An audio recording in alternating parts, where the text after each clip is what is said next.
observes that all this was not by chance. She writes, both America and India, the countries singled out for special prominence in the Avatar's agenda, were simultaneously attacked on the eve of the East-West gathering by forces of the Communist bloc, representing the divided world of multiple separateness. From the point of view of world events, Baba's long-delayed big meeting unfolded at its exactly appointed time. The potentially deadly global crisis materialized outwardly, all the lower energies that divided East and West. This happened at the very moment when the alignment of cosmic forces most powerfully supported Baba's transformative design of unity for the future. Baba took hold of the divisive energies at their culminating moment. He irradiated them with the golden force of higher love amassed at Guru Prasad under his aegis and direction at the East-West gathering. And he tipped the balance permanently toward unity. To accomplish his work, Baba utilized the presence of his lovers, assembled from around the world, and the concentrated focus of those lovers who were not able to attend the gathering.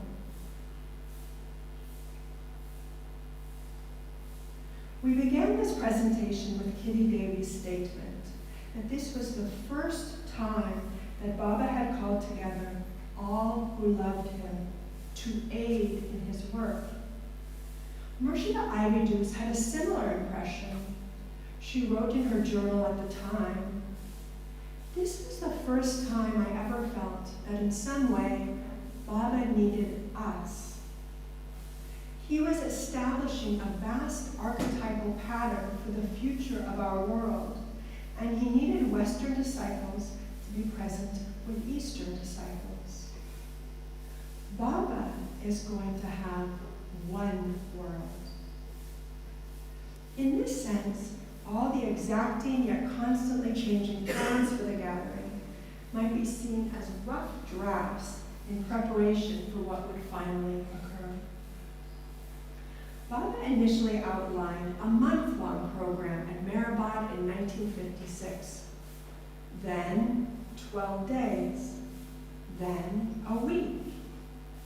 But when the time came, in the end, he was able to accomplish everything with the help of hundreds of Westerners and thousands of Easterners in just 4 days. And just what did he accomplish? Here is Murshida Khan's description. She writes, "You will recall that Baba indicated the East-West gathering was his most important meeting. He said that during the gathering, the purpose of this incarnation would take shape.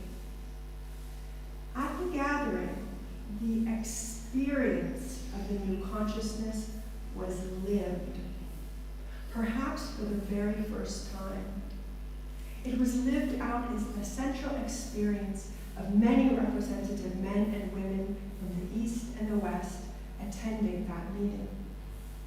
One Western woman, Jane Haynes, said, "It was the only time in our lives that we ever experienced what Baba calls oneness."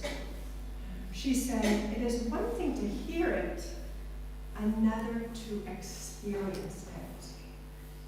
She said, "There are people of every color, race, and creed present, but with the beloved sitting there, it seemed as though it was one heartbeat. It felt like we were one person sitting there. His divinity made us feel that way."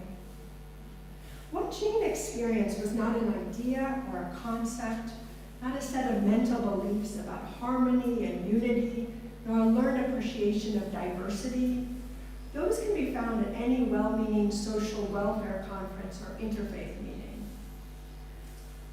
What Baba demonstrated and sustained at the gathering was truly something never before seen or felt on this gross plane of life by the mass of man. It was something that had never happened before. On the second afternoon, Baba outlined the purpose of his incarnation, the reason he had summoned them to his feet.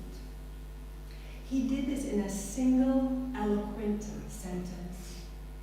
Baba said, "I have come to remind all people that they should live on earth as the children of one Father, until my grace awakens them to the realization that they are all one, without a second, and that all divisions and conflict and hatred are but a shadow play of their own ignorance." Those are the words of our beloved. At his big meeting, Baba brought the truth to earth in full force, anchoring and holding it here for these precious days and hours through his divine human form, imprinting its radiant image on the hearts of those present, and so too on the heart of humanity. And as Mani